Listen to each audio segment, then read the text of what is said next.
ॐ सदाशिवसमारम्भां श्रीशङ्कराचार्यमध्यमाम् अस्मदाचार्यपर्यन्तां वन्दे गुरुपरम्परां। ध्येयं सदा परिभवग्नमभीष्टदोहं तीर्थास्पदं शिवविरिञ्चिनुतं शरण्यं हृत्यार्तिहं प्रणतपालभवाब्धिपोतं वन्दे महापुरुष ते चरणारविन्दं। वाक्यकारं वररुचिं भाष्यकारं पतञ्जलिं पाणिनिं सूत्रकारं च प्रणतोऽस्मि मुनित्रयम्। नमस्ते सारदे देवी काश्मीरपुरवासिनी त्वामहं प्रणौमि नित्यं विद्याबुद्धिश्च देहि मे। गुरुर्ब्रह्मा गुरुर्विष्णुः गुरुर्देवो महेश्वरः गुरुः साक्षात् परब्रह्म तस्मै श्री गुरवे नमः। आप सभी का स्वागत है आज की हमारी संस्कृत अध्ययन की कक्षा में। इसके पूर्व की जो कक्षा थी उसमें हमने अध्ययन किया किस प्रकार से जो कारक हैं वो कार्य करते हैं, और कारक में हमने प्रथमा विभक्ति को जाना। प्रथमा विभक्ति में कहाँ कहाँ किस प्रकार किस किस किन किन स्थानों में प्रथमा विभक्ति होती है, साथ में ही द्वितीय विभक्ति के दो सूत्रों को कर्म किसे कहते हैं, और इसके अलावा जहां जहां जो 16 धातुएं थी दुही याज प्रचदंड रुधि प्रच्छी ब्रू इत्यादि जो अकटतंच जो धातुएं हैं उनमें भी द्वितीय विभक्ति होती है, भले ही वहां किसी अन्य विभक्ति का ही अर्थ क्यों नहीं है। हालांकि मतलब ये क्या है, अपवाद नियम है ना। जैसे कि क्रिकेट में कप्तान होता है, वैसे ही जब उप कप्तान होता है तो अब कप्तान नहीं रहता है तो फिर कौन कार्य करता है, उप कप्तान कार्य करता है। तो इसी प्रकार से यहाँ पर भी आप समझ सकते हैं, एक लौकिक उदाहरण देने का मैंने प्रयास किया। ठीक जी। अच्छा, एक और दूसरी बात जो मुझे पहले से संभावना थी कैसा हो सकता है, धीरे धीरे हमारे विद्यार्थी जो है वो अब कम होते जा रहे हैं और आप लोग जो है गृह कार्य भी नहीं कर रहे हैं। तो इसके लिए मुझे थोड़ा सा दुख है कि आप थोड़ा सा प्रयास करें। मैं समझ सकता हूँ कि आप लोग समय नहीं निकाल पाते होंगे, आप लोग भी व्यस्त रहते हैं, तथापि थोड़ा सा प्रयास करेंगे तो गलत सही जैसा भी बनता है 5-10 मिनट का उतना सा आप जो है कार्य करें, गृह कार्य अवश्य करें। तो सबसे पहले तो दीदी जी हैं, भारतीय दीदी जी, उन्होंने गृह कार्य किया, कि आपका बहुत बहुत धन्यवाद। तो एक बार सब लोग जो है उनके लिए करतल ध्वनि कर दें कि कम से कम उन्होंने गृह कार्य किया। अच्छा बुरा जैसा भी हो वो उसके बारे में चर्चा हम बाद में करेंगे, लेकिन गृह कार्य किया ये बड़ी बात है। तो आप सभी से भी मेरी यही उम्मीद है, यही अपेक्षा है, यही आशा है कि आप लोग भी गृह कार्य को करेंगे, क्योंकि बिना अभ्यास के जो आप पढ़ रहे हैं वो किसी काम का नहीं है। तो भले ही आप हम कम लोग हैं, लेकिन अगर 10 लोग भी सीख रहे हैं तो कहीं ना कहीं आपको ये भविष्य में कार्य काम देगा। इसी उद्देश्य से मैं पढ़ा रहा हूँ। ठीक है, तो चलिए श्लोक की चर्चा करते हैं। तो श्लोक है अलसम मुखरम स्तब्धम क्रूरम व्यसनिनम सठम असंतुष्टम अभक्तम च तेद भृत्यम नराधिपः। ठीक है, ये श्लोक क्यों दिया था इसका एक कारण है। ठीक है, हमने इसके पहले प्रथमा विभक्ति पढ़ी, तो हम सब ने जाना वहां पर कि प्रथमा विभक्ति में हमेशा सर्वदा कौन सी सॉरी प्रथमा जो है वो किसके लिए होती है, कर्ता के लिए होती है। यानी जो प्रथमा विभक्ति है वो किसके लिए होती है, कर्ता के लिए। तो अभी आप सभी से मेरा प्रश्न है कि जरा इसको देखकर बताएं कि इस पूरे श्लोक में, ये आपके होमवर्क में है, कि इस पूरे श्लोक में कौन सा ऐसा शब्द है जिसमें प्रथमा विभक्ति आपको समझ में आ रही, दिखाई दे रही है। तो उसके बाद चर्चा करते हैं।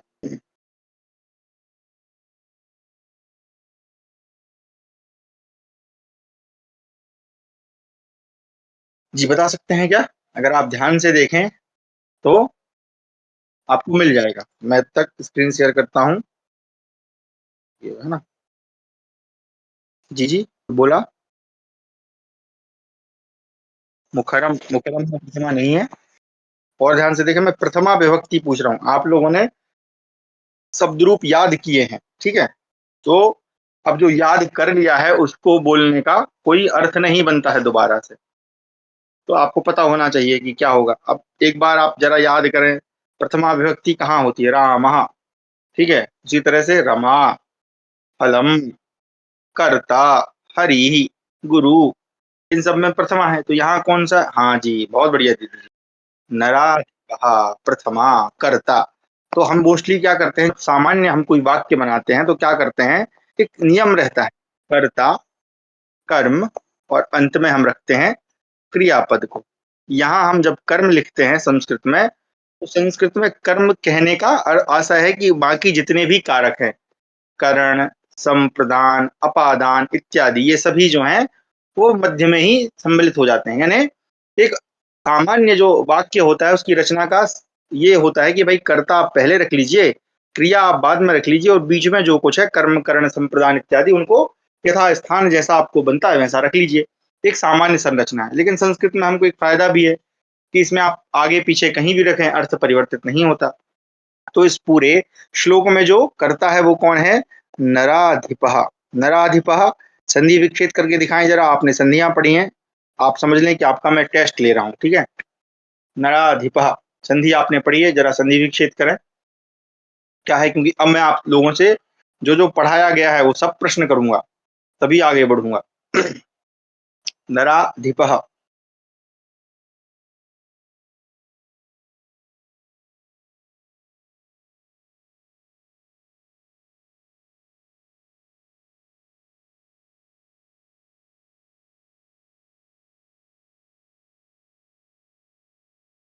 हाँ वाह, बहुत सुंदर बहुत सुंदर। नर प्लस अधिपः, ठीक है, ये हो जाएगा ना। नर धन अधिपः, कौन सी संधि हो गई ये? दीर्घ संधि है ना। आ और यहाँ वाला आ मिला या दीर्घ संधि हो गई। नर प्लस अधिपः, बहुत बढ़िया। तो नर बोलते हैं मनुष्य को, अधिप बोलते हैं स्वामी को, अधिपः स्वामी, नाथ। तो नरों का जो स्वामी है वो वही क्या कहलाएगा? नराधिप। इसलिए नराधिप का अर्थ क्या हुआ? राजा। नरों का स्वामी, मनुष्यों का स्वामी कौन होता है? राजा होता है। तो क्या कह रहे हैं? नराधिपः। ये हमारा कर्ता है, इसको हमने पहले रख लिया। ये बाकी सारा मैं साफ कर देता हूँ, फिर दोबारा से लिखता हूँ। अच्छा, अब जरा इस पूरे श्लोक में बताइए क्रियापद क्या है, फिर बाकी चीजें हम बीच में रखेंगे। हमने कर्ता ढूंढ लिया, अब हम अंत में क्या रखेंगे? क्रियापद रखेंगे। जरा क्रियापद देख के बताएं उस पूरे श्लोक में कौन सा ऐसा पद है जो क्रिया है।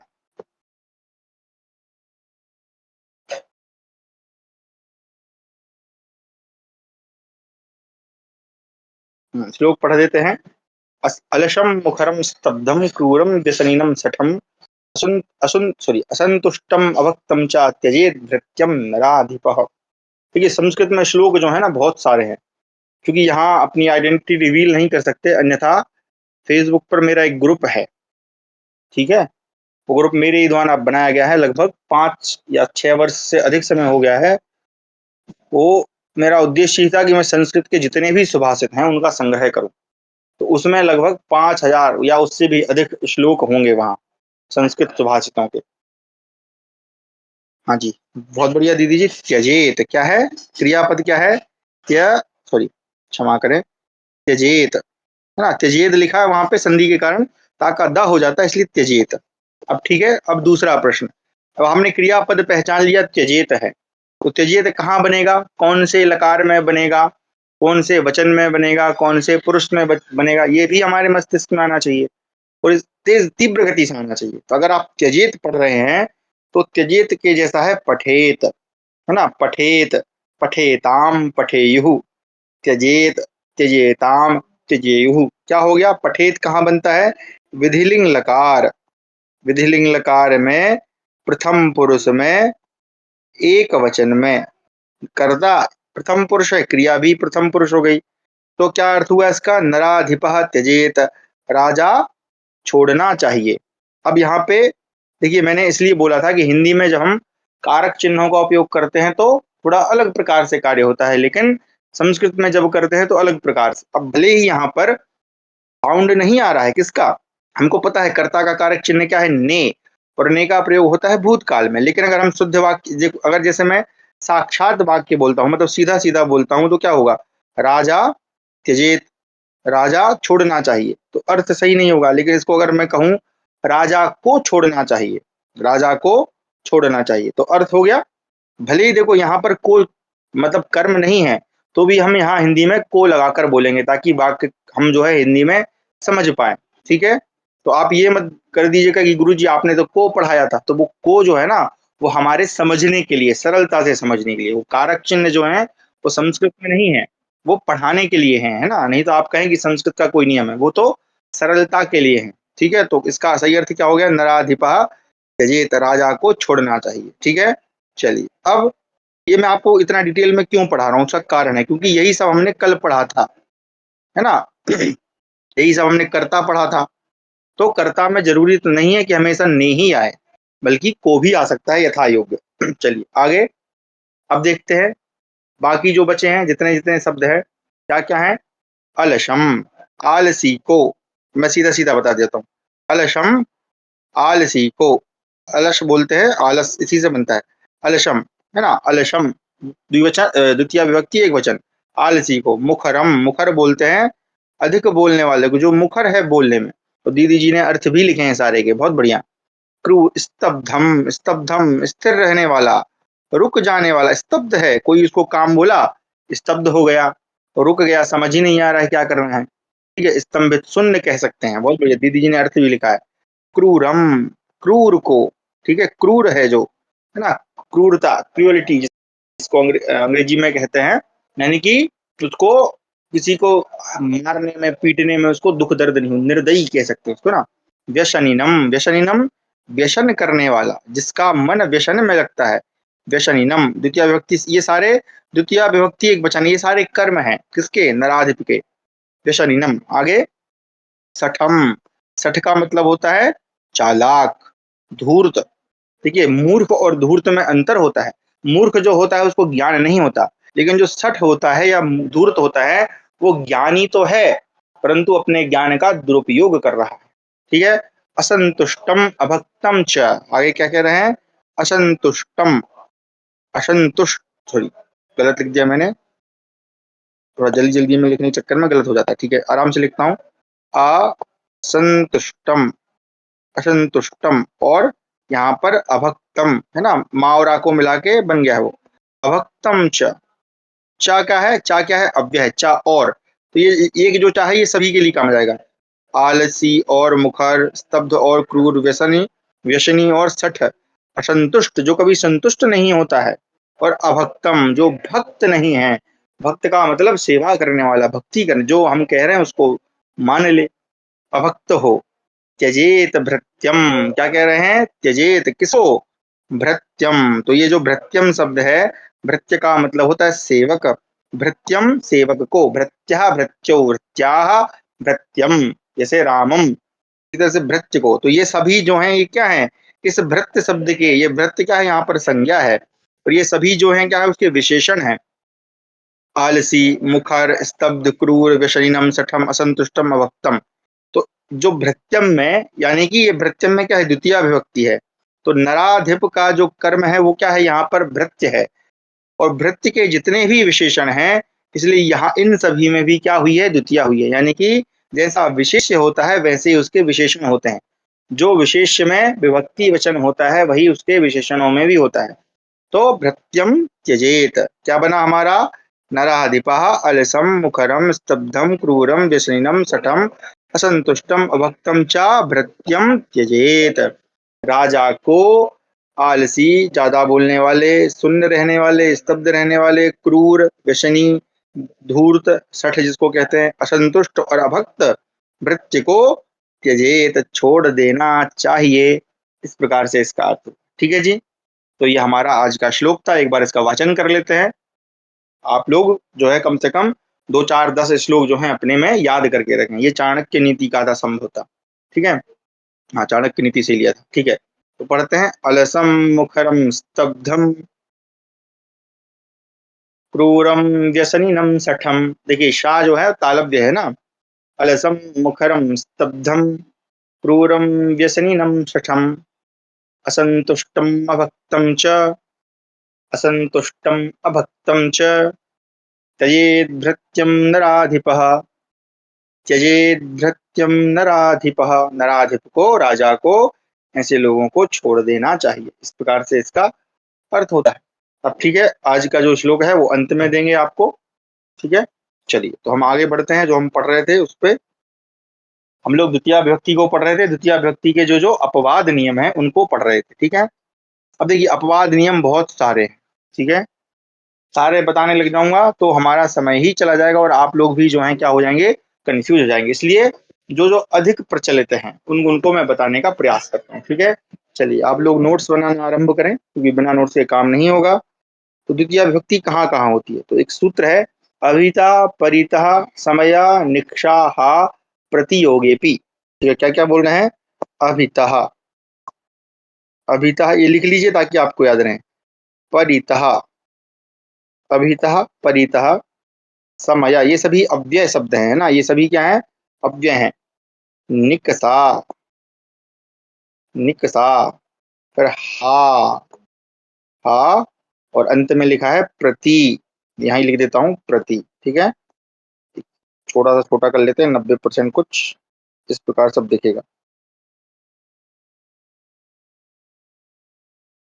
क्या क्या है, अभितः परितः समय निक्सा हा प्रतियोगे, है ना। इनमें भी कौन सी विभक्ति होती है, द्वितीय विभक्ति होती है। कैसे होती है उसको देखते हैं उदाहरण के साथ में। जैसे कि सबसे पहले इनके अर्थ समझ लेते हैं कि अर्थ क्या क्या है। ठीक है, सिर्फ मुझे आवाज कट रही है क्या, हाँ एक बार देख लीजिए, अगर सबकी सबके लिए कट रही है तो समस्या है। तो क्या कह रहे हैं, देखिए अभितः, अभितः का मतलब होता है दोनों ओर या आसपास। जैसे कि यहाँ कोई वृक्ष लगा है, ठीक है, ऐसे कोई वृक्ष लगा है, हम कहें इसके आसपास यहाँ दोनों ओर जो है चिड़िया या पक्षी उड़ रहे हैं ना, इस प्रकार से ऐसे बनते चिड़िया ये। तो वृक्ष के आसपास क्या उड़ रहे हैं, पक्षी उड़ रहे हैं, तो हम किस शब्द का प्रयोग करेंगे, अभितः। ठीक है, अभितः मतलब दोनों ओर या आसपास कह सकते हैं कि मेरे आसपास थोड़ा सामान बिखरा हुआ है। ठीक है, अच्छा चलिए, या मेरे आसपास में मनुष्य रहते हैं। ठीक है, जंगल में रहेंगे तो कहेंगे जानवर रहते हैं। खैर, परितः, परितः का मतलब होता है चारों ओर, चारों ओर जितने भी हैं, इसको भी हम आसपास के अर्थ में ले सकते हैं। परितः चारों ओर, चारों तरफ, चारों तरफ केवल जल ही जल दिखाई दे रहा है, चारों ओर। ठीक है, समया और निक्षा, इन दोनों का अर्थ क्या होता है, पास में, निकट में, समीप, जिसको हम कहते हैं समीप, समीप में, मेरे पास में, मेरे पास में टैबलेट रखा हुआ है, मेरे पास में पेन है, समया निक्षा। उसी तरह से हा जो है ये किस में आता है, संबोधन, हा मर गया, हाँ खेद है, दुख के लिए, दुख बताने के लिए, किसके लिए होता है, दुख बताने के लिए हा। और प्रति शब्द जो है वो उसका अर्थ होता है की ओर, है ना। जैसे वह मेरी ओर देख रहा है, वह क्या कर रहा है, मेरी ओर देख रहा है। ठीक है, या तुम उस गांव की तरफ या गांव की ओर चले जाओ, है ना। तरफ भी हम हमारे यहाँ बोल देते हैं, साइड बोल देते हैं ना, उस तरफ, या उस तरफ थोड़ा सा चले, उस ओर चले जाइए आप, उस ओर देखना बंद करो, यहाँ देखो। ठीक है, इस प्रकार से की ओर। तो ये सारे अर्थ है, एक बार फिर से, अभिता दोनों ओर, परिता चारों ओर, समया निक्सा पास समीप निकट, हा खेद के लिए, दुख के लिए, और प्रति की ओर, ये सारे अर्थ है। अब क्या कह रहे हैं, ये सभी क्या है, द्वितीय विभक्ति के अपवाद नियम है, यानी कि ये शब्द जहां जहां आएंगे वहां वहां द्वितीय विभक्ति होगा। ठीक है, जैसे कि मेरी बालिका मेरी ओर देख रही है, ठीक है, और कक्षा को सुन रही है, तो अभिता परिता समया निक्साहा, ठीक है, इन सभी ये शब्द जहां आएंगे वहां पर क्या होगा, द्वितीय विभक्ति होगा। तब हम जैसे एक उदाहरण लेते हैं, गांव के, गांव के आस पास, या आस पास की जगह ले लेते हैं चारों, चारों ओर। ठीक है, क्या लेते हैं, चारों ओर, चारों तरफ या चारों ओर क्या है, वन है, वन है। इस प्रकार से हमारा एक वाक्य, क्या कह रहे हैं भैया जी, गांव के चारों, अब देखो गांव के, का के की रारे रे षष्ठी विभक्ति है, तो वाक्य हमारा कैसा बनना बनेगा कि भैया ग्रामस्य, संस्कृत में गांव को बोलते हैं ग्राम, तो क्या हो जाएगा, ग्रामस्य। चारों ओर, चारों ओर के लिए क्या शब्द है, देखिए परितः, मैंने लिखा नहीं, यहाँ लिख देता हूँ, चारों ओर, है ना, चारों तरफ, चारों ओर, और यहाँ पर दोनों ओर, थोड़ा फास्ट लिख रहा हूँ, दोनों ओर। ठीक है, तो कौन सा शब्द है, परितः शब्द है, तो हमने लिख दिया ग्रामस्य परितः, क्या है भैया, वन है, वन नपुंसकलिंग शब्द है तो बन जाएगा वनम, और है का मतलब होता है अस्ति, तो हो जाएगा अस्ति। एक है ना, इसलिए अस्ति, बहुत सारे होते तो संति कर देते। तो क्या कह रहे हैं, ग्रामस्य परितः वनम संति। अब ये वाक्य जब हमने, क्योंकि हम अर्थ हम किसके हिसाब से चल रहे हैं, संस्कृत के हिसाब से, गांव के, हमको पता है जब के का के की रा रे री आता है तो वहां तो ये षष्ठी विभक्ति होती है ना, जैसे रामस्य, राम के, है ना, रामस्य पितुः नाम दशरथः आसीत्, राम के पिता का नाम दशरथ था। तो इसलिए ग्रामस्य, गांव के। लेकिन यहाँ पर ध्यान रखना है कि भैया यहाँ कौन सा शब्द आ गया है, परिता शब्द आ गया है। तो जैसे ही परिता आए, है ना, उपकप्तान साहब आ गए, ये अपवाद, अपवाद नियम क्या करता है कि जिसका अधिकार है उस अधिकार को छीन लेता है, कहता है कि नहीं तुम्हारी नहीं चलेगी, मेरी चलेगी। तो ये परिता भाई साहब क्या कह रहे हैं कि देखो भैया मैं लगा हूं तो तुम जो षष्ठी विभक्ति यहाँ कर रहे हो ना, अर्थ भले ही तुम वही ग्रहण करना, तुम बोलना गांव के ही आसपास, लेकिन यहाँ षष्ठी नहीं होगी, बल्कि क्या होगी, द्वितीया होगी, द्वितीया विभक्ति होगी। तो ग्राम शब्द में क्या कर देंगे हम, द्वितीया। तो ग्राम का द्वितीया क्या हो जाएगा, जैसे रामम वैसे ही क्या हो जाएगा, ग्रामम। सही वाक्य क्या बनेगा हमारा, ग्रामम परितः, एक मिनट इसको मिटा देते हैं जरा धीरे धीरे, हाँ, क्या हो जाएगा, ग्रामम परितः वनम अस्ति, गांव के चारों ओर वन है। आया समझ में, ठीक है जी। तो जहां पर परितः शब्द होगा, किसके, जिसके पास में होगा, वहां पर क्या हो जाएगा, द्वितीया विभक्ति हो जाएगी, ठीक है। उसी तरह से दूसरा देखते हैं, जैसे एक शब्द है लंका, ठीक है, लंका के पास में, लंका के पास में क्या है, समुद्र है, हम ये बोल रहे हैं समुद्र है, ठीक है जी। चलिए भैया, अब यहाँ पे देखिए अर्थ क्या हो रहा है।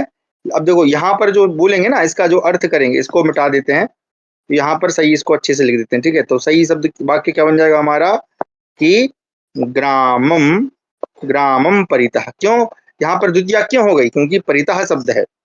और इसका जो अर्थ करेंगे तो ऐसे नहीं करेंगे, क्योंकि द्वितीया में तो द्वितीया का चिन्ह क्या है, को। हम बोलेंगे गांव को चारों ओर वन है, तो ये तो अशुद्ध हो जाएगा ना बात।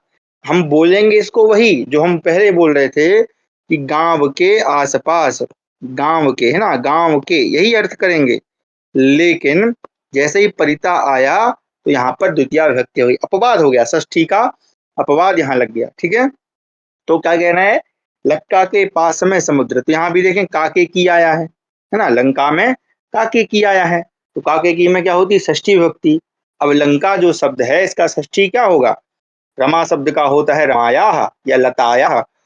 उसी तरह से लंका का क्या हो जाएगा, लंकायाह, क्या हो जाएगा, लंकायाह, ठीक है।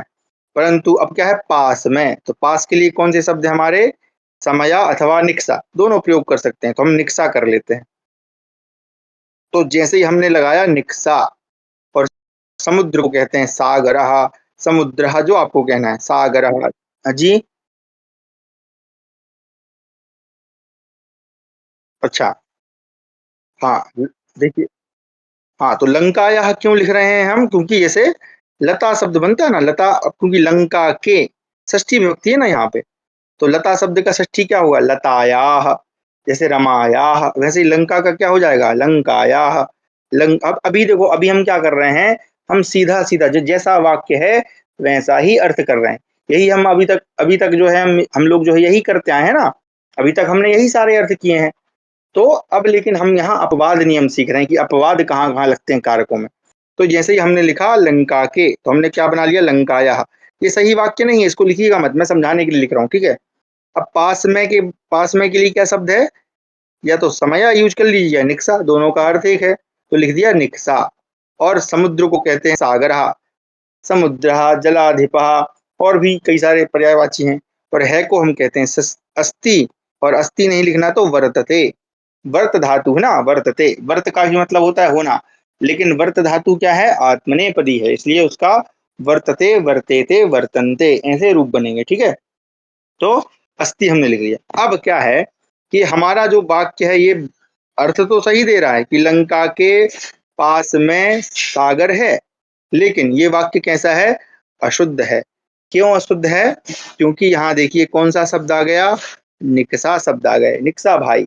अब ये क्या कह रहे हैं कि देखो भाई साहब, षष्ठी विभक्ति, आप भले ही अर्थ वही करना षष्ठी विभक्ति का, लेकिन चूंकि हम बैठे हैं इसलिए अर्थ भले ही षष्ठी का हो, लेकिन यहाँ कौन सी विभक्ति लगेगी? द्वितीया विभक्ति लगेगी। इसलिए जो लंका शब्द है इसमें क्या हो जाएगी? द्वितीया विभक्ति हो जाएगी। अब जरा आप लोग बताइए मुझे कि जो रमा शब्द आपने पढ़ा है, रमा शब्द का द्वितीया एक वचन क्या होगा? रमा शब्द का द्वितीया एक वचन बताइए जरा लिख के। उसी तरह से आप लंका का या फिर लंका का लिख दीजिए डायरेक्ट, अगर आपको बन जाए। रमा का बन जाएगा तो लंका का बन जाएगा। जरा लिख के दिखाइए सभी लोग। जी, लंकाम, वाह बहुत सुंदर। क्या हो जाएगा? लंकाम। रमाम वैसे ही क्या हो जाएगा? लंकाम। ठीक है, लंकाम। इस प्रकार से लिख लेंगे या अनुस्वार नहीं लगाना तो हम मां लिख देते हैं लंकाम। तो हमारा सही वाक्य क्या बनेगा? लंकाम निक्सा सागर अस्ति। भले ही अर्थ हम वही करें, अर्थ क्या बोलेंगे हम कि लंका के पास में सागर है, हम हिंदी में यही बोलेंगे, लेकिन चूंकि निक्सा शब्द आ गया है इसलिए यहाँ पर क्या होगी? द्वितीया विभक्ति होगी। ठीक है जी, आगे बढ़ते हैं, और भी उदाहरण है। ठीक है, अब जैसे प्रति देखते हैं ना, जैसे कि अब है, हम जैसे किसी का यहीं से उदाहरण ले लेते हैं। किसका ले लें भाई? वेदांत, वेदांत जी कोई है, इनका ले लेते हैं। तो जो वेदांत है, वेदांत, वेदांत, मैं संस्कृत में ही बना रहा हूँ। क्या कर रहे हैं ये? वेदांत जो है वो नगर की ओर जा रहे हैं। कहाँ जा रहे हैं?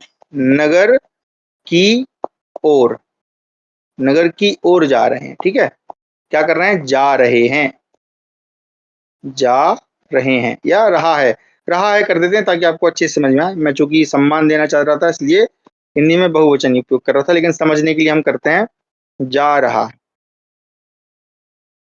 जी, आपका माइक खुला है। तो क्या है हमारा? नगर की ओर। देखो यहाँ पर क्या लिखा है? नगर की। तो का के की कहाँ होता है? षष्ठी में।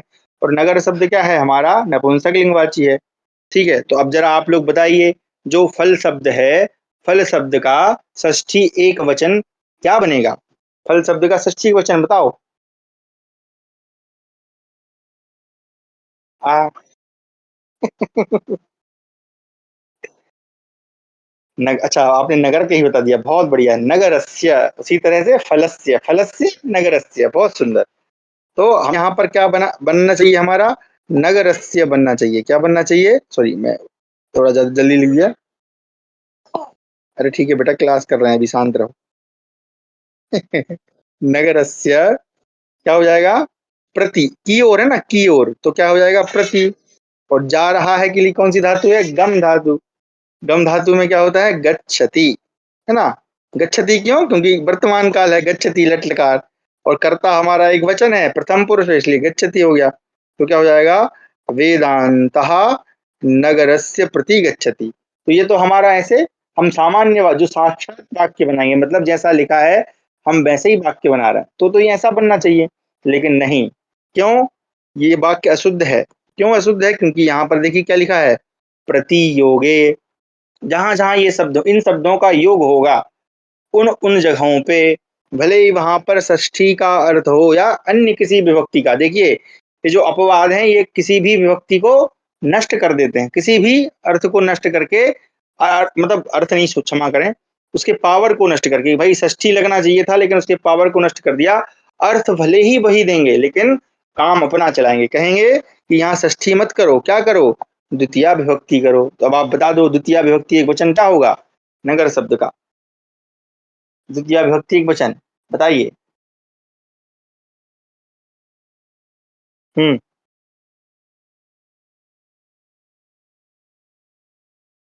हाँ ठीक है, वेरी गुड। क्या हो जाएगा? नगरम। तो इसलिए हमारा वाक्य क्या बनेगा? नगरम। बहुत सुंदर, अब आप शब्द रूप सीख रहे हैं, बहुत सुंदर, ये अच्छी बात है। तो हमारा सही वाक्य क्या बनेगा कि वेदांत नगरम प्रति गच्छति। वेदांत नगर की ओर जा रहा है। अर्थ भले ही की का होगा, षष्ठी का होगा, लेकिन क्या बनेगा? नगरम प्रति गच्छति। ठीक है, उसी तरह से अब एक आपको मैं देता हूं। ठीक है, आप लोग जरा उसको, मतलब ये अशुद्ध वाक्य मैं दे रहा हूं, आपको उसको शुद्ध करना है। ठीक है, चलिए। हम्म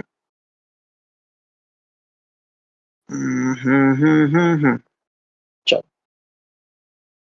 छात्र, गुरोः प्रति श्रद्धाति, चलो ये लिख लेते हैं। श्रद्धाति, यहाँ श्रद्ध धातु से श्रद्धाति शब्द बनेगा ना, श्रद्धाति। ये धा है भाई, मैं थोड़ा साफ शुद्ध लिख देता हूँ ताकि गड़बड़ ना लगे। शब्द क्या है? श्रद्धाति। छात्राः गुरोः प्रति श्रद्धाति। इसको शुद्ध करके बनाए जरा, क्या क्या शुद्ध वाक्य होगा?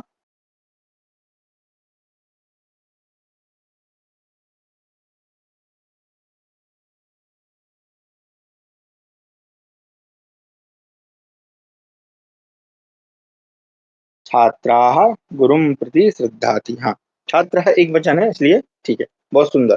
क्या हो जाएगा? यहाँ पे गुरु जो शब्द है उसमें पंचमी या षष्ठी विभक्ति है, लेकिन चूंकि यहाँ प्रति शब्द लिखा है इसलिए गुरु के स्थान पर क्या हो जाएगा?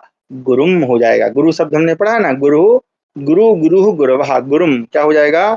छात्रः। सही वाक्य होगा छात्रः का छात्रः, क्योंकि प्रति है इसलिए यहाँ पर हो जाएगा गुरुम, गुरुम प्रति। वो आगे हो जाएगा श्रद्धाति। क्या हो जाएगा? श्रद्धाति। जो छात्र है वो गुरु के प्रति श्रद्धा रखता है, उन पे श्रद्धा करता है। ठीक है जी। तो इस प्रकार से हमारा द्वितीय विभक्ति के ये कुछ अपवाद नियम है। अब मैं एक काम करता हूँ, आपको मैं सारे उदाहरण न देकर अब आपको सीधे सीधे नियम लिखा देता हूँ, ठीक है? इसमें से ऐसे देखिए बहुत सारे हैं, है ना? तो बहुत सारे ना होकर दो चार लिख लीजिए। जैसे कि एक सूत्र है उपान बध्यांग वशः। क्या है इसका? कि अगर उप अनु अधि या आंग इनमें से कोई उपसर्ग लगा हो किस धातु में? वस धातु में। एक बार लिख लेते हैं। ओप, सॉरी प्लस नहीं करिएगा, नहीं गलत हो जाएगा। अरे भाई मिट जाओ। क्या है? ओप अनु, ये सभी क्या है? उपसर्ग है ना। अनु अधि, ये हमने पढ़े हैं। प्रा प्रा अप सम अनु, है ना, अनु अब ये सब अधि या आंग। आंग समझते हैं ना, आंग मतलब आ, आंग। ये उपसर्ग किस धातु में लगे हों? वस धातु में। क्या कह रहे हैं? वस। वस का मतलब होता है रहना, रहने के लिए बस, बसती, है ना, बसती वसतः वसंती, रहता है। अगर ये उपसर्ग किसी भी धातु में लगे हों, मतलब किसी भी धातु में, क्षमा करें, ये उपसर्ग केवल किस में लगे हों? तो वस धातु में लगे हों। जैसे कि मान लीजिए अनु हम लगा देते हैं तो इसका रूप क्या बनता है? वशति, है ना। इसमें हमने क्या लगा दिया? अनु। अनु उपसर्ग है इसलिए आगे लग जाएगा, तो क्या हो जाएगा? अनुवसति, है ना।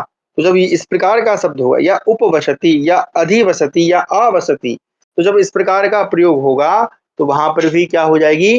द्वितीय विभक्ति। एक उदाहरण से समझते हैं। जैसे कि उदाहरण है राजा। क्या है? नगर में रहता है। कह रहे हैं राजा, या राजा की जगह, चलिए ये शब्द नहीं पढ़ा है इसलिए इसकी जगह दूसरा शब्द प्रयोग करता हूँ, ठीक है? जैसे कि इसका ना, हाँ, पूजा लिख लेते हैं, ठीक है? पूजा नगर में रहती है। क्या करती है? वो रहती है। ठीक है, इसको समझिएगा ध्यान से। तो हम अगर सामान्य वाक्य बनाएंगे तो क्या हो जाएगा? पूजा का रहेगा पूजा, नगर का रहेगा नगरे। नगर में लिखा ना, नगर में, नगरे, सप्तमी एक वचन, रहती है वसति। तो इस प्रकार से हम प्रयोग करेंगे तो ठीक है, ये वाक्य सही है। लेकिन अगर वस धातु के साथ हम इन चार में से कोई सा भी उपसर्ग अगर लगा रहे हैं, तो जैसे अब मैं लगाता हूं तो क्या हो जाएगा? पूजा। फिर अगर मैं नगर में, देखो है सप्तमी, क्या कह रहा हूं? नगरे। और अगर मैं यहाँ पर प्रयोग कर रहा हूं अनुवसति, अगर मैंने प्रयोग किया अनुवसति, तो ये वाक्य क्या हो जाएगा? ये अशुद्ध हो जाएगा। क्यों? क्योंकि यहाँ वस धातु के साथ अनु उपसर्ग का प्रयोग है, इसलिए नगरे ना होकर यहाँ पर क्या होगा? नगरम। क्या हो जाएगा यहाँ? नगरम, नगरम नगरे नगराणी, नगरम हो जाएगा। तो पूजा नगरम अनुवसति, फिर ये सही हो जाएगा, है ना। तो इस प्रकार से हमको ध्यान रखना है। ऐसे बहुत सारे नियम है। अभिनिवेश है एक, अभि और नी उपसर्ग पूर्वक विस धातु में ऐसा होता है। फिर अंतरांतरेण युक्ता, ये लिख लीजिए, ठीक है? ये आप लिख लीजिए जरा, ठीक है? अब मैं इकट्ठे शब्द लिखा देता हूँ। अंतरा, अंतर, ये मतलब ये शब्द जहां जहां आएंगे वहां वहां द्वितीय होगी। अंतरा, अंतरेण, अंतरेण, फिर इसके अलावा है उभयतः, उभयतः, ये तः क्या है मैंने पढ़ाया था, तशिल प्रत्यय है ना। उभयतः फिर है सर्वतः, सर्वतः ये अव्यय है ना। उभयतः सर्वतः फिर है धिक, धिक्कार के लिए जो धिक शब्द का प्रयोग हुआ ना, धिक, धिक फिर है ऊपरी ऊपरी, ऊपरी ऊपरी, ऊपरी ऊपरी, ऊपर ऊपर की ओर है ना, दो बार ऊपरी ऊपरी है। फिर है अद्यधि, अधि प्लस अधि, अद्यधि, ए भाई रुक जाओ, रुक जाओ, अद्यधि, अद्यधि, ये द्वितीय थोड़ी बड़ी है, अद्यधि। फिर अधोधा, अधोधा, अधा प्लस अधा, नीचे लिख रहा हूं ताकि दिखाई दे। अधोधा, मैं सारे के उदाहरण नहीं दूंगा, केवल एक दो के उदाहरण दूंगा। अधोधा, ठीक है, अधोधा, ये इतने शब्द हैं। ठीक है, अब इनका जब भी किसी भी शब्द के या वाक्य में इनका प्रयोग होगा तो वहां पर कौन सी विभक्ति लगेगी, द्वितीय लगेगी। जैसे अभी हमने देखा ना, अभिता, परिता, समय, निक्सा, ये सभी, इन सभी शब्दों में भी, ये मैंने सारे क्यों लिखा है क्योंकि महाभारत में इन सब का प्रयोग किया गया है। अंतरा, अंतरेण, उभयता, सर्वता, धिक, उपरि उपरि, अध्यधि, अधोधा। अर्थ समझ लेते हैं। अंतरा का मतलब होता है मध्य में, जैसे आपके और मेरे मध्य में एक व्यक्ति बैठा हुआ है ना। तो भवान और मम अंतरा, लेकिन यहाँ जब हम भवान कहेंगे तो आप सही है, लेकिन जब मैं मम नहीं कहूंगा, माम कहना पड़ेगा मुझे। क्यों? क्योंकि अस्मद की द्वितीया में क्या बनता है, अहम आवाम वयम माम। तो भवान माम अंतरा एका व्यक्ति तिष्ठति, इस प्रकार से वाक्य बनेगा, है ना। अंतरा मध्य में, अंतरेण, अंतरेण का मतलब होता है बिना, उसके बिना। जैसे कि चलो बता देता हूँ, जल बिना, है ना। अभी बिना शब्द भी एक अलग से आएगा, जल बिना, है ना। बिना मछली नहीं जीवित रहती, या जीती है, ऐसे लिख देते हैं ताकि वो सीधा सीधा वाक्य बने, जीती है। ठीक है, अभी यहाँ हम अंतरेण शब्द का प्रयोग करेंगे ना, अंतरेण का। तो क्या कह रहे हैं देखिए, जल बिना, तो यहाँ पे सही सही वाक्य क्या होना चाहिए, जल के बिना, है ना। ऐसे होगा ना, जल के बिना सही क्या होना चाहिए। हिंदी में क्या विभक्ति का लोप हो जाता है, इसलिए थोड़ा वाक्य अलग बनता है। तो क्या होगा, जल के बिना मछली नहीं जीती है।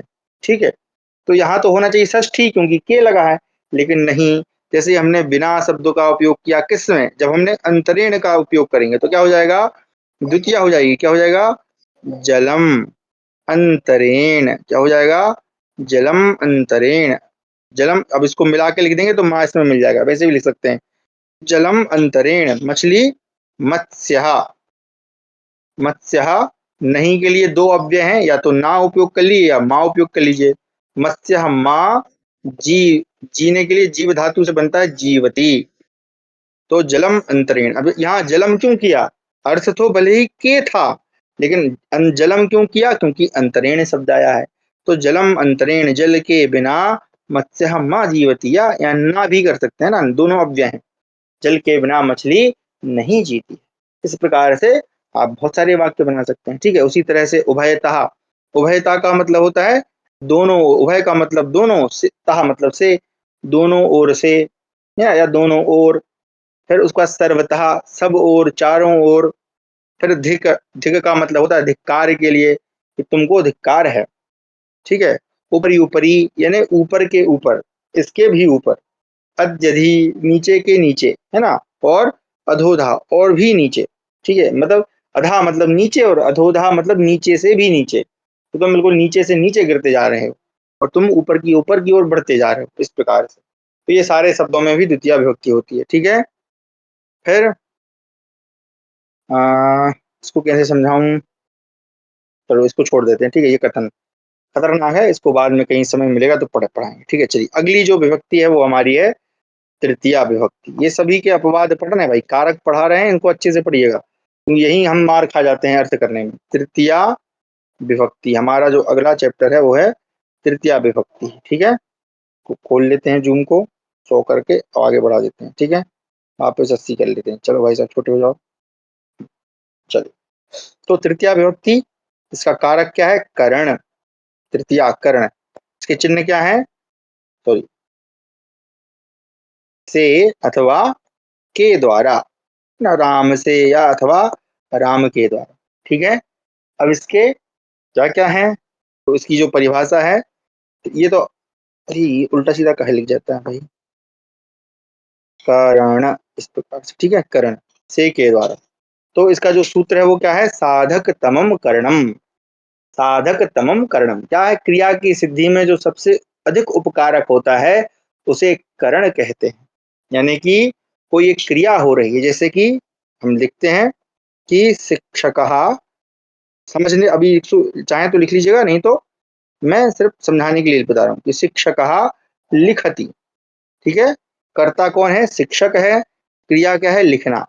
अब ये जो लिखने की क्रिया है, इस क्रिया के साधन के लिए, है ना, इस क्रिया को साधने के लिए, इसकी क्रिया की सिद्धि के लिए जो मेरा साधन होगा, यानी जो मेरा नहीं मतलब शिक्षक का जो साधन होगा, यहाँ जो कर्ता है ना, यहाँ पे कर्ता कोई भी हो सकता है, शिक्षक हो सकता है, दूसरा कोई व्यक्ति हो सकता है, मैं हो सकता हूँ, तुम हो सकता है ना, तो कोई भी हो सकता है। तो जो कर्ता है, कर्ता जब क्रिया कर रहा है, क्रिया की सिद्धि कर रहा है, तो उस क्रिया की सिद्धि के लिए उसे जिस साधन की आवश्यकता है कि उसकी क्रिया वो अच्छे से हो जाए, उस साधन को कहते हैं करण। ठीक है, अगर साधन नहीं तो करण का नाम ही साधन है ना। तो अब शिक्षक लिखता है, किससे लिखता है भैया, तो कहा लेखनी से लिखता है। किससे लिखता है, लेखनी, या अगर आप कहें चौक, तो चौक को संस्कृत में कहते हैं सुधा खंड। ये शब्दकोश है आपका, वृद्धि होगी शब्दकोश में। संस्कृत में चौक को कहते हैं सुधा खंड। ठीक है, अब तो अब ये जो सुधा खंड है, ये लिखने में क्या है, शिक्षक का साधन है, यानी कर्ता का साधन है। इसलिए जब साधन होगा तो साधन में कौन सी विभक्ति होगी, तृतीया, क्योंकि करण का मतलब क्या है, साधन। तो जो भी साधन उपयोग होगा उस साधन में क्या हो जाएगी, तृतीया विभक्ति हो जाएगी। अगर ये साधन एक होता तो एक वचन करते, दो होते तो द्विवचन, बहुत सारे होते तो बहुवचन। वचन की टेंशन नहीं रहती, वचन तो संख्या आधारित होता है, संख्या पर आधारित होता है। ठीक है, तो हमारा सुधाखंड है, तो इसमें हम क्या कर देंगे, तृतीया विभक्ति कर देंगे। तो करिए जरा सुधाखंड, ये भी पुल्लिंगवाची शब्द है, तो करिए जरा सुधाखंड की तृतीया, एक वचन तृतीया होगा ना, तृतीया एक वचन, एक वचन। अब आप लोग बनाइए जरा, क्या बनेगा, शब्द रूप आपने पढ़े हैं, सुधाखंड।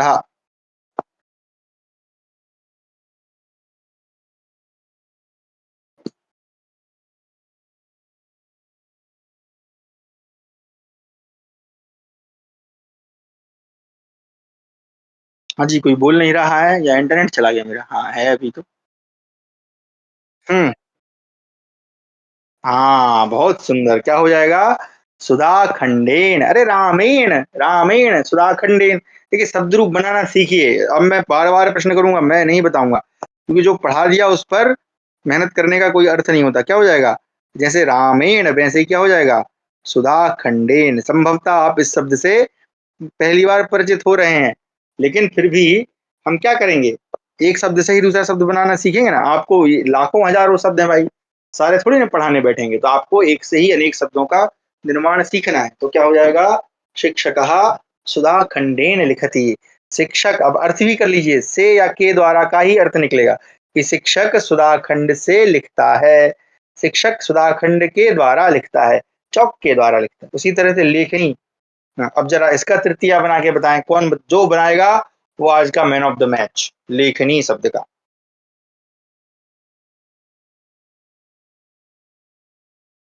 क्योंकि क्या है, ईकारांत है और स्त्रीलिंग शब्द है।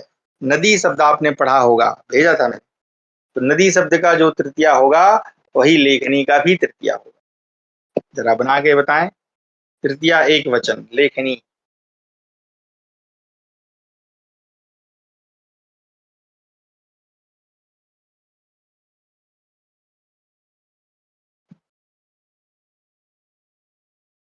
नहीं, द्वितीया नहीं करना है, तृतीया करना है। हाँ जी। हम्म,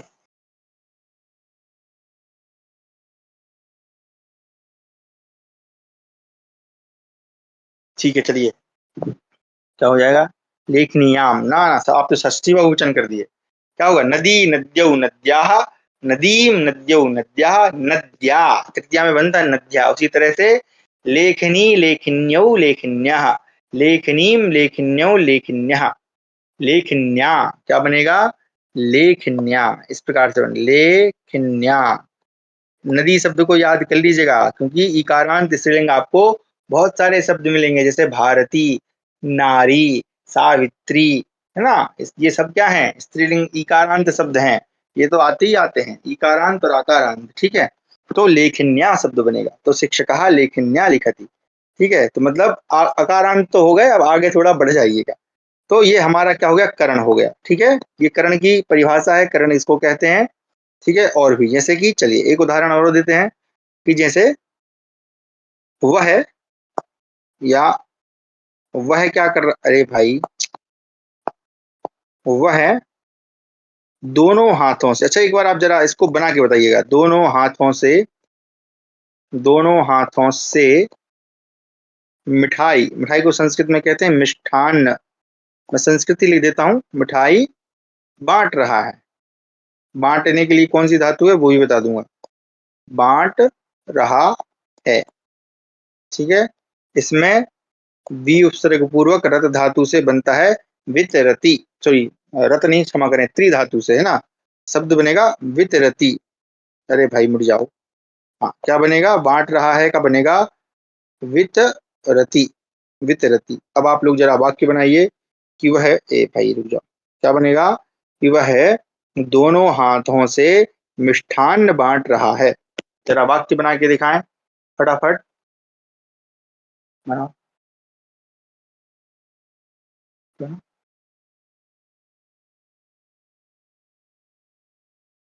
वाक्य बनाइए, एक बार बोल के दिखाओ सबको, सबको बोल के दिखाओ एक बार, आ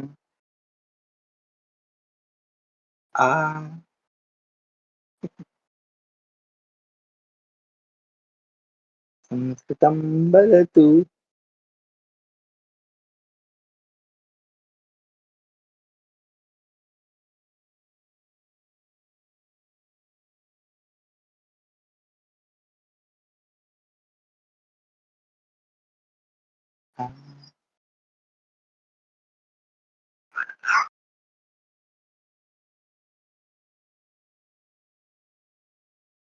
सह दुबी हस्तेन, ठीक है, बताना का, हाँ ये तो है, पता लिखा तो मैंने, वितरती, वितरंती ध्वानम वितरती, है ना। बी उपसर्ग पूरक त्रि धातु से वितरती शब्द बन जाएगा। सहा द्वे हस्थेन मिष्ठानम वितरती, ओके जी, बहुत बढ़िया। चलिए बहुत सुंदर, रानू जी का बहुत अच्छा वाक्य है। बस टाइपिंग इधर उधर हो जाती है, कोई दिक्कत नहीं।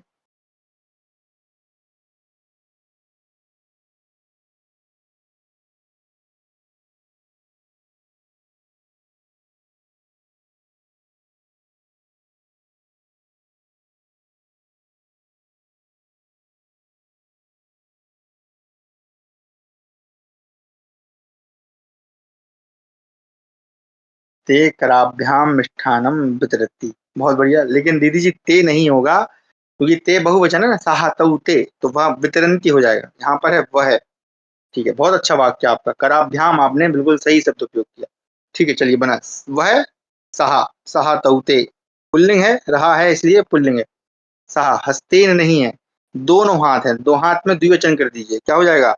हस्ताभ्याम, हस्ताभ्याम, जैसे कि रामाभ्याम, हस्ताभ्याम, या कर शब्द का उपयोग करेंगे, कराभ्याम। सहा हस्ताभ्याम क्या है? मिष्ठान, मिष्ठान क्या है? उसका कर्म है, बांटने का, जिसको बांट रहा है वही तो कर्म है ना। तो क्या हो जाएगा? मिष्ठान्नम, क्या हो जाएगा? मिष्ठान्नम। कर्म में क्या हो जाएगी? द्वितीया, बांट रहे को बोलते हैं वितरती, तो सब वाक्य बन जाएगा सहा हस्ताभ्याम मिष्ठानम वितरती। वह हाथों से, हाथ उसके क्या है? साधन है, साधन, बांटने का जो काम कर रहा है, जिस इस बांटने की क्रिया में जो सहायक है वही तो उसके हाथ हैं, तो हो जाएगा सहा। मैं ये द्विवचन का उदाहरण दे रहा था ना, जैसे अभी हमने यहाँ एक वचन का उदाहरण देखा, तो इसी तरह से द्विवचन हो जाएगा। इसी तरह से जब बहुत सारे साधन का उपयोग होगा तो बहुत सारे बहुवचन हो जाएगा, ठीक है। तो ये हमारी तृतीया विभक्ति है। चलिए आगे बढ़ते हैं। अब इसके कुछ विशेष नियमों को पढ़ते हैं, ठीक है? जी बताएं।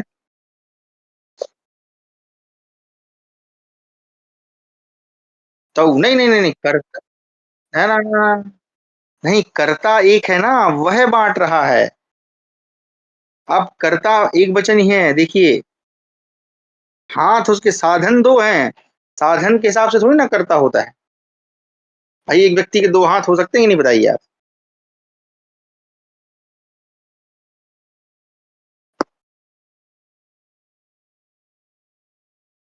हाँ, नहीं नहीं, तो यहाँ मैं लिखता ना कि, हाँ कि वे दोनों, लिखता मैं यहाँ पे कि वे दोनों दोनों हाथों से बांट रहे, नहीं, यहाँ तो लिखा ना मैंने वह। और यहाँ देखें क्रिया बांट रहा है ना। अगर मैं लिखता कि वे दोनों, यहाँ पे क्या होता, बांट रहे हैं होता फिर तो, है ना। बहु हिंदी में तो द्विवचन में बहुवचन हो जाता है, वहां तो द्विवचन होता ही नहीं है। तो इसलिए इसको देखें, वह बांट रहा है, कर्ता एक, एक है इसलिए कर्ता एक, दोनों हाथों से बांट रहा है इसलिए द्विवचन यहाँ पे। ठीक है, चलिए, बहुत अच्छा प्रश्न था आपका, धन्यवाद। आगे बढ़ते हैं। चलिए अब लिखिए अगला जो है, इसका जो नियम है सह, अरे भाई, इसका है सहयुक्ते प्रधाने, क्या कह रहे हैं? तो इसमें है, इसका जो शब्द है सह शाकम, साकम समम, ये अपवाद है इसका, है ना, समम और सारधम, ये चार शब्द हैं, सारधम। इन चारों का अर्थ होता है हिंदी में के साथ, हिंदी में कहेंगे के साथ या साथ में, आप इस प्रकार ही बोल सकते हैं, के साथ या साथ में, ठीक है। तो सहसाकम समम सारधम, ये जो तीनों चारों शब्द हैं, क्षमा करें, चारों शब्द हैं, इन शब्दों के साथ हमेशा क्या होगी, तृतीया विभक्ति होगी, यानी कि जहां पर ये तीनों शब्द आ जाएंगे वहां पर क्या हो जाएगी, तृतीया हो जाएगी, ठीक है। आगे फिर इसका एक कर्तृकरण उस तृतीया है, वो आगे समझाऊंगा, अभी जब वाक्य पढ़ेंगे तब उसको अभी छोड़ दिया मैंने, ठीक है।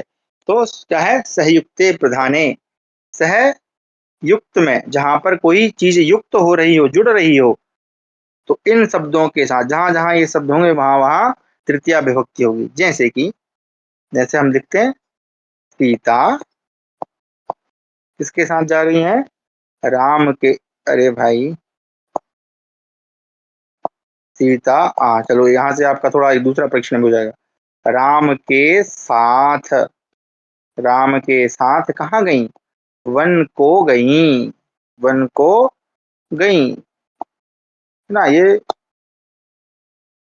गई ऐसे लिख देता हूँ ताकि समझ में आए। गई भूतकाल है ना, बीत गया ये, ठीक है। चलिए जरा वाक्य बनाएंगे, कैसे बनेगा देखते हैं। सीता, यहाँ करता कौन है, गया कौन, सीता, तो करता है हमारा सीता, किसके साथ बोल रहे हैं भैया, राम के। तो राम के में तो क्या होना चाहिए था, षष्ठी विभक्ति, है ना, क्या होना चाहिए, षष्ठी विभक्ति, क्योंकि राम के है ना, रामस्य, रामस्य साथ को बोल देते सह। ठीक है, चलिए लिखिए, हम अभी इसको वाक्य लिखिएगा मत, है ना, हम सिर्फ सीखने के लिए बना रहे हैं, यह शुद्ध वाक्य लिख रहा हूं मैं। क्या हो जाएगा, रामस्य साथ को बोल देते हैं सह, वन को क्या हो जाएगा, वनम, और गई को क्या करेंगे, अच्छा, गई जो धातु है, सॉरी, गई जो शब्द है, इसमें हम भूतकाल के लिए कौन सा प्रत्यय उपयोग करते हैं, जरा कोई याद दिलाएगा मुझे, मैं भूल जाता हूँ जल्दी जरा। भूतकालिक कौन सा प्रत्यय लगेगा यहाँ पर, प्रत्यय पढ़े हैं आपने कुछ दिन पूर्व अभी, दो प्रत्यय थे भूतकालिक, कौन सा प्रत्यय लगेगा यहाँ पर, जाने के लिए धातु है गम। अब जरा बना के बताइए, पहले तो प्रत्यय बताइए और फिर शब्द बनाइए।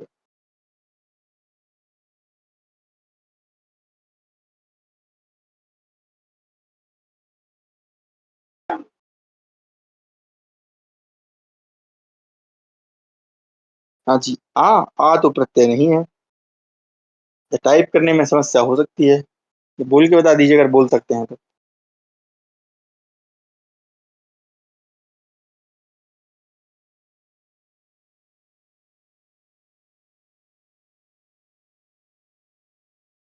गच्छेते, ना ना ना ना जी, बिल्कुल नहीं। चलिए, आपकी जो स्मृति है, थोड़ा सा बादाम खाएंगे तेज होगी। कौन कौन से प्रत्यय होते हैं भूतकालिक, तहा और तवतु, ये दो प्रत्यय होते हैं भूतकालिक। तो मैंने बताया कि तहा जो है वो तो लगता है आत्मनेपद, या सॉरी, कर्मवाच्यों के साथ, तवतु लगता है कर्तृवाच्यों के साथ, जहां कर्ता प्रधान है, यहाँ चूंकि कर्ता प्रधान है यहाँ हम तवतु लगा लेते हैं, तह लगा लेते हैं। तो गम के साथ अगर मान लीजिए तह बनाएंगे तो क्या बनेगा? गतः। क्या बनेगा? गतः। और चूंकि कर्ता हमारा क्या है? स्त्रीलिंग है। देखिए सीता क्या है? स्त्रीलिंग है, तो क्या लगना चाहिए? गता। क्या लगेगा? गता। तो क्या होगा? वनम गता, ऐसे बनेगा। या फिर तवतु प्रत्यय लगाएंगे तो क्या बनेगा? तवतु प्रत्यय में क्या होता है? गतवान। पुल्लिंग में। स्त्रीलिंग में क्या होता है? गतवती। तो यहाँ पर क्या हो जाएगा? या तो गता होगा या तो क्या हो जाएगा? गतवती। इस प्रकार से, ठीक है। गतवती, गतवती ज्यादा उचित है। क्या हो जाएगा? सीता रामस्य सह वनम गतवती। सीता राम के साथ वन को गई, वन चली गई। ठीक है, इस प्रकार से। चलिए, अब यहाँ पर कौन सी विभक्ति हुई है? हाँ, याद कराना पड़ता है मुझे, जामवंत बनना पड़ता है आप सब हनुमानों के लिए। हनुमान जी भी शक्तियां भूल गए थे, आप भी अपनी शक्तियों को याद करें। ठीक है, तो क्या हो जाएगा? अब यहाँ पे देखिए राम के लिख रहा है, तो भले ही राम के षष्ठी अर्थ में हो रहा है, लेकिन चूंकि यहाँ कौन सा शब्द आ गया? सह शब्द आ गया। तो सह युक्ते प्रधाने, सह साकम समम सार्धम, इन सभी का अर्थ एक ही है। तो जहाँ ये चार शब्द होंगे वहां पर कौन सी विभक्ति होगी? तृतीया। देखो जिसके साथ जा रही है ना, जो करण होगा, जो करण होगा उसी में लगेगा तृतीया। ऐसे मत करिएगा सीता जी में तृतीया लगा दिया आपने, क्योंकि सीता तो कर्ता है, कर्ता में तो हमेशा प्रथमा ही होगी, वो नहीं बदलेगा। इसलिए जिसके साथ जा रही हैं उस साधन में, उस करण में क्या हो जाएगी? तृतीया हो जाएगी। तो राम की तृतीया क्या होती है? रामेण। क्या होती है जी? रामेण। तो सही वाक्य हमारा क्या बनेगा कि सीता रामेण सह वनम गतवती। सीता राम के साथ वन गई। अर्थ वही होगा, अर्थ में परिवर्तन नहीं होगा, लेकिन क्या वाक्य बनेगा? सीता राम के साथ वन गई। ठीक है, इस प्रकार से अगला एक शब्द देख लेते हैं, जैसे कि, ओ भैया भैया कहाँ चले गए? रुकिएगा एक सेकंड। हाँ, उदाहरण गायब हो जाते हैं। हाँ, जैसे कि एक वाक्य है, चलो इनका ही दे लेते हैं। सुनीलहा। सुनीलहा। सुनील जो है वेदांत के साथ, वेदांतेन, मैं संस्कृत में लिख रहा हूँ ना, क्या हो जाएगा? सार्धम कर देते हैं, सार्धम। अर्थ एक ही है। तो सुनीलहा वेदांतेन सार्धम आपणम, आपण बोलते हैं संस्कृत में दुकान को। आपणम गच्छति, गच्छति मतलब जाता है। अब यहाँ पर क्या हुआ? देखिए जी, तृतीया विभक्ति हुई कि सुनील है कर्ता, सुनीला गच्छति, सुनील जाता है, इसलिए कर्ता कर, सॉरी, कर्ता और क्रिया किसके साथ? सार्धम, साथ में। किसके? वेदांत के। अब आप यहाँ अर्थ कर रहे हैं वेदांत के, लेकिन के कहाँ बनता है? षष्ठी विभक्ति में। तो नियम अनुसार तो यहाँ षष्ठी होनी चाहिए थी, लेकिन नहीं, यहाँ षष्ठी ना होके कौन सी विभक्ति हुई? तृतीया। क्यों हुई तृतीया? क्योंकि यहाँ पर कौन सा शब्द है? सार्धम। सुनील वेदांत के साथ, चूंकि वेदांत के साथ जा रहे हैं इसलिए वेदांत में तृतीया हो गई। तो सुनीला वेदांतेन सार्धम आपणम, दुकान को, आपण दुकान, गच्छति अर्थात जाता है। इस प्रकार से आपका ये वाक्य बनेगा। ठीक है, तो सह साकम समम सार्धम, इन सभी में तृतीया विभक्ति होती। ठीक है, एक और सूत्र जल्दी से पढ़ लेते हैं, फिर इसको समापन करेंगे।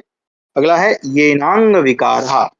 येन अंग विकार, इसका संधि विच्छेद करेंगे तो होगा येन अंग, अंग विकारः, यानी कि जिस अंग में, येन जिससे, जिससे, अंग में विकार है, जिस अंग में विकार है। तो कोई हमारा जो दिव्यांग होते हैं, विकलांग जिनको हम कहते हैं, वो क्या है? वो जिस अंग में विकार है उस अंग में क्या हो जाती है? तृतीया विभक्ति हो जाती है। ठीक है, तो ये एनांग विकार है। या जैसे किसी की पहचान बतानी हो, है ना, आगे आएगा पहचान के लिए, उसमें भी आपको बताएंगे। जैसे इसमें नहीं है तो मैं ऐसे ही बता, पहचान के लिए, जैसे कि मान लीजिए कोई साधु महात्मा है, ठीक है, तो वो वस्त्र, हम उसके वस्त्र देख के समझ रहे हैं ना कि ये साधु है। तो वो क्या है, एक सेकंड, उसका जनु कर्तु प्रकृति ही, ये है जनु कर्तु प्रकृति, यानी जिसका हम देख कर समझ जाएं। जैसे कोई जटाजूट वाला है ना, तो हम देख समझ जाते हैं ना कि ये जटाजूट है, मतलब ये क्या है? बाबा। उसकी प्रकृति देखकर हमको पता चल जाए कि ये क्या है, तो उसमें भी तृतीया होती है। समझते हैं कैसे, देखिए। तो एनांग विकार अंग में विकार है, ठीक है। जैसे कि मान लीजिए कोई हाथ से क्या है, हमारे यहाँ कहते हैं लूला, ठीक है। एक हाथ से, दोनों हाथों से नहीं, एक हाथ से क्या है, लूला है। संस्कृत में लूला को कहते हैं लुंजहा। एक सेकंड, संस्कृत में कहेंगे लुंजहा। एक हाथ से लंगड़ा भी कह सकते हैं, लंगड़ा तो पैर से होता है, लुंजहा लूला ही कहते हैं, ठीक है। लुंज लुंज कहते हैं। तो वो किससे है भैया, हाथ से। हाथ से क्या है, लूला है। तो देखिए वहां से आ ही रहा है ना, हाथ से, हाथ के द्वारा, हाथ के द्वारा नहीं, हाथ से। तो ये हस्त शब्द है, इसमें कौन सी हो जाएगी, तृतीया विभक्ति हो जाएगी। क्यों हो जाएगी, क्योंकि ये हस्त जो शब्द है इसी में विकार है, जिसमें विकार है उसमें तृतीया हो जाएगी। तो क्या हो जाएगा, हस्ते न लुंजा, हाथ से लुंज है। उसी तरह से देखिए जो लंगड़ा होता है, लंगड़ा को संस्कृत में कहते हैं खंजहा। खंजहा, खंजहा मतलब जो लंगड़ा लंगड़ा के चलता है ना, जिसका एक पैर जो है थोड़ा गड़बड़ है, ठीक है। तो उसको क्या कहेंगे, अब संस्कृत में पैर को कहते हैं पाद। पादः, पादौ पादः, पाद कहते हैं। तो एक पैर से है, तो जिस अंग में विकार है, क्योंकि पैर में विकार है इसलिए क्या हो जाएगा, पादेन खंजहा। क्या हो जाएगा, पादेन खंजहा। इस प्रकार से पैर से खंज, पैर से लंगड़ा है। उसी तरह से देखिए पीठ में, पीठ से कुबड़ा है ना। एक कुबड़ी माता थी ना, भागवत में आती हैं, तो वो क्या थी, कुबड़ी थी। तो क्या हो जाएगा, संस्कृत में कहते हैं उसको कुब्जा, पुल्लिंगवाची शब्द है ना। स्त्रीलिंग बनाएंगे तो टाप प्रत्यय करेंगे, हमने सीखा ना टाप। तो क्या हो जाएगा, कुब्जा। टाप करेंगे कुब्जा हो जाएगा, और कुब्जा पुल्लिंग में प्रयोग करेंगे तो कुब्जा। तो किसे से है भैया, पीठ से। तो चूंकि जिस पीठ में विकार है, पीठ को संस्कृत में कहते हैं पृष्ठ, पृष्ठ भाग है ना, तो पृष्ठ कहते हैं ना। तो चूंकि पीठ में, पीठ से कुब्जा है, इसलिए पीठ में क्या कर देंगे, तृतीया कर देंगे। तो क्या हो जाएगा, पृष्ठेन कुब्जा, पीठ से कुब्ज है, उसको पीठ से कुबड़ा है, ठीक है जी। उसी तरह से देखिए अब एक शब्द है खलवाट। खलवाट का मतलब होता है टकला, है ना, जिसके सिर पे बाल नहीं है, टकला। तो किससे खलवाट है, तो कहा सिर से। भाई सिर है ना, सिर में ही तो बाल नहीं है, तो सिर के लिए शब्द है संस्कृत में सिरस। ये शकारांत शब्द है, इसलिए मैं बता देता हूँ, ठीक है। तो इसका तृतीया एक वचन बनेगा शिरसा। क्या बनेगा, सिरसा खलवाटा। सिर से टकला है, सिर से गंजा है वो, ठीक है। अच्छा अब आप लोग बनाइएगा। तो कहा बधिरहा। बधिर बोलते हैं जिसको सुनाई नहीं देता है। अब वो दोनों कानों से भी हो सकता है, एक कान से भी हो सकता है, ठीक है। तो अभी आप समझें कि दोनों कानों से बधिर है। तो संस्कृत में कर्ण को कहते हैं बधिर, सॉरी, कान को कहते हैं कर्ण। तो दोनों कानों से बधिर है, तो जरा बनाइएगा क्या बनेगा। और दोनों, तो जिस अंग में विकार है उस अंग में ही तृतीया करते हैं। वो दोनों कानों से है, दोनों कानों का तृतीया क्या होगा, जरा बना के बताएं।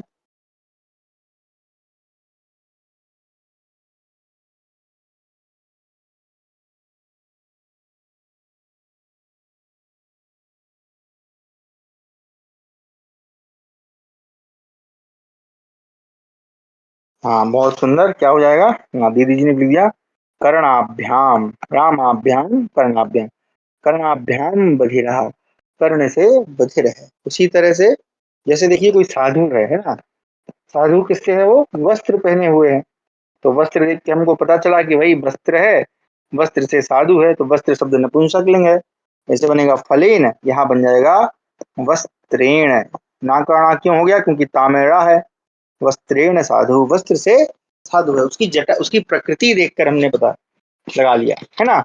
उसी तरह से देखिए अगर जटा, जटाजूट साधु है, वो साधु है, जटा धारण किए है। तो जटा शब्द है, स्त्रीलिंग बनता है ना जटा। तो क्या हो जाएगा, जटया, जटा से साधु। उसकी जटा देखकर हमने जिस प्रकृति में है, वो जिसमें भी है उस प्रकृति से भी हम पता लगा लेते हैं, उसमें तृतीया विभक्ति, मतलब जिससे पता चल रहा है या जिस अंग में विकार है उसमें भी तृतीया होती है। वस्त्रेण साधु जटया, ठीक है जी। तो इस प्रकार से आपका ये आज का कक्षा थी, इसमें हमने, और फटाफट रिवीजन करते हैं द्वितीय विभक्ति के जो शेष बचे थे उनको। एक सेकंड, जूम को बंद करना पड़ेगा क्योंकि इधर उधर भाग जाता है। तो इसमें जो सबसे जरूरी है, इनका सबसे अधिक प्रयोग होता है अभिता परिता समया निक्सा हा प्रति, इनके योग में द्वितीया होती है। इनके उदाहरण भी मैंने आपको दिए। फिर उसके बाद उप अनु अधि आंग, उपसर्ग पूर्वक अगर बस धातु का प्रयोग होता है तो वहां भी द्वितीय विभक्ति होती है। फिर अंतरा, अंतरेण, उभयता, सर्वता, अधिक, उपरि उपरि, अद्यदि, अधोधा, इनके साथ भी द्वितीय विभक्ति का प्रयोग किया जाता है। फिर हमने तृतीय विभक्ति कर्ण के विषय में जाना। कर्ण किसको कहते हैं? कर्ता जो भी कार्य क्रिया कर रहा है उस क्रिया की सिद्धि के लिए जो साधन के रूप में प्रयुक्त है उसी को कर्ण कहते हैं। ठीक है, जैसे हमने देखा उदाहरण लेखनी और सुधाखंड है ना, हाथ से हस्ताभ्याम। उसके बाद हमने पहला इसका अपवाद पढ़ा, सहसाकम समम सार्धम। इन चार शब्दों के साथ तृतीय विभक्ति होती है। और अंत में फिर हमने जो एनांग विकार है, जिस अंग में विकार है उसमें तृतीय या जनु कर्तु प्रकृति, जिस प्रकृति से पता चल रहा है उस प्रकृति में भी तृतीय होती है।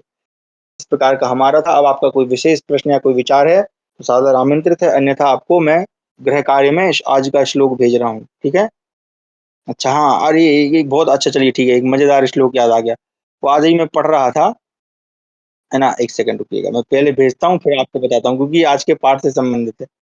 ठीक है, पहले मैं हूँ, ये आपको करना नहीं है, ये सिर्फ मजे के लिए है, तो बताता हूँ। ठीक है, तो यार अभी आ गया। ठीक है, चलिए इसका अर्थ करते हैं ना, इसमें भी द्वितीय विभक्ति का प्रयोग है ना। ठीक है, देखते हैं अभी, एक सेकंड रुकिएगा ना, समझते हैं। ठीक, क्या है? नपुंसकम इति ज्ञात्वा ताम प्रति प्रेषितम मनः। ठीक है, यहाँ पे देखिए क्या कह रहे हैं, नपुंसकम इति, नपुंसक है ऐसा, है ना, इति मतलब ऐसा, नपुंसक है ऐसा, ज्ञात्वा, ज्ञात्वा में ज्ञा धातु त्वा प्रत्यय, त्वा प्रत्यय के साथ में होता है जानकर, होमवर्क में भेजा मैंने, देखिएगा ना। तो नपुंसकम इति ज्ञात्वा, नपुंसक है ऐसा जानकर, ताम प्रति, ताम कहाँ बनेगा? स्त्रीलिंग शब्द के द्वितीय एक वचन तत्शब्द में, है ना, सा ते ताह ताम, ताम प्रति। अब देखो यहाँ पे प्रति शब्द है ना, ताम प्रति, सॉरी देखिए, ताम प्रति, यहाँ पे ताम में द्वितीय क्यों हुई? क्योंकि प्रति शब्द है ना, ताम प्रति, उसके प्रति, उसकी ओर, है ना, क्योंकि उस है ना, और ताम कहाँ होता है? स्त्रीलिंग में होता है, इसलिए स्त्री की बात हो रही है। तो कह रहे हैं कि नपुंसक है ऐसा जानकर उसकी ओर प्रेषितम, प्रेषितम में कौन सी धातु, कौन सा प्रत्यय है? ता प्रत्यय है ना, प्रा उपसर्ग पूर्वक सित धातु के साथ ता प्रत्यय करेंगे तो प्रेषितम बनेगा। तो प्रेषितम मनहा, मन को मैंने भेज दिया, है ना, मेरा जो मन है वो नपुंसक है ऐसा जानकर मैंने उसकी ओर मेरा मन भेज दिया। अब ये मन नपुंसक लिंग क्यों है, इसको समझिएगा जरा, क्योंकि हमारे संस्कृत में शब्द आता है मनस, शब्द क्या है? मनस। और मनस जो शब्द है इसका जो लिंग है वो क्या निर्धारित है? नपुंसक लिंग है। क्या है जी? अब मनहा देख के आप रामा जैसे मत चलाने लगिएगा, सही शब्द क्या है? मनस, इसका मूल शब्द है मनस, अकारांत है, नपुंसक लिंग है, इसके रूप बनते हैं मनहा मनसी मनांसी, मनहा मनसी मनांसी, फिर तृतीया से, है ना, मनसा, है ना, मनसा मनोभ्याम मनोभी, ऐसे रूप बनते हैं। तो नपुंसक लिंग है, ऐसा जानकर मैंने मन को प्रेषित कर दिया। रमते तच्च तत्रैव, अब वो क्या कर रहा है? जो मन है, रमते वहीं पर, तच्च, तच्च मतलब उसमें, है ना, तत् प्लस चा तच्च बनेगा, यानी उस, मैंने उस कन्या के प्रति या उस महिला के प्रति मेरे मन को भेजा, वो तो तत्रैव, तत्रैव का संधि विच्छेद क्या करेंगे? तत्र प्लस एव, है ना, वृद्धि संधि है ये, तो देखो एक प्रकार से आपका वो चल रहा है रिवीजन, तत्र प्लस, है ना, वो तो वहीं पर, तत्र वहां, ए मतलब ही, तो वहीं, तो वहीं पर ही रम गया है। मैंने तो उसको ये भोजा, ये सोच के भेजा था कि जो मनस शब्द है ये तो नपुंसक लिंग है, तो ये तो वहां जाके उस कन्या के साथ जुड़ेगा नहीं, क्योंकि भाई नपुंसक लिंग का कन्या के साथ संबंध कैसे हो सकता है? तो इसलिए मैंने उसको भेज दिया, मैंने ये सोचा था कि ये नपुंसक लिंग है इसलिए इसको भेज देता हूँ, लेकिन वो मन तो जाके उस रमणी में, उस महिला में ही जाके रम गया है, वो तो वहीं का होकर रह गया। हतः पाणिना, पाणनिना वयम, यानी पाणिनि शब्द का तृतीया करेंगे तो बनेगा पाणिनिना, यानी हम पाणिनि जी के द्वारा हताह, मारे गए, हम वयम ना, तो कह रहे हैं पाणिनि जी ने हमको एक प्रकार से धोखा मार दिया है। हम तो सोच रहे थे कि नपुंसक लिंग, मनस शब्द जो है नपुंसक लिंग है, लेकिन ये तो वहीं जाके रम गया है। इस प्रकार का देखिए कितना प्रेम वाला श्लोक है व्याकरण का, कि पाणिनि जी ने, मतलब पाणिनि जी के ऊपर ऐसा भी किसी कवि ने लिखा है, भाई आप पाणिनि जी ने तो बनाया था नपुंसक लिंग, हमने भेजा था कि जाके वहां रमणी के चक्कर में फंसेगा नहीं, लेकिन वहां जाके फंस गया, और अब पाणिनि जी के द्वारा हम सभी क्या हो गए? हताहा, मारे गए। तो इस प्रकार से बड़ा आनंददायक श्लोक था ये। चलिए अब आज का गृह कार्य आपको भेजता हूँ, ठीक है, तो ये इसका आपको अर्थ करके लाना है, ठीक है। ये आज का सुभाषित भेज रहा हूँ, ठीक है। अरे भाई कॉपी का नहीं हो रहा है, रुकिए। कॉपी,